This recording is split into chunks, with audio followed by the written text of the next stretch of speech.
بیشتر اسلامی ممالک میں پہلا رمضان 11 مارچ کو ہونے کے زیادہ امکانات ہیں، لہٰذا اسلامی ممالک میں رمضان المبارک کا آغاز 12 مارچ سے بروز منگل سے متوقع ہے۔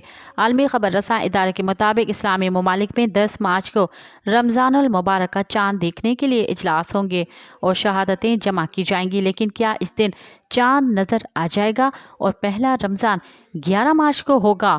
ماہرین فلکیات اس حوالے سے بتاتے ہیں کہ اس دن مرکزی کنیکشن صبح 10 بجے ہوگا۔ اس حساب سے 10 مارچ کو زیادہ تر اسلامی ممالک میں سورج کے غروب ہونے کے بعد ہی چاند کے نمودار ہونے کی امید ہے۔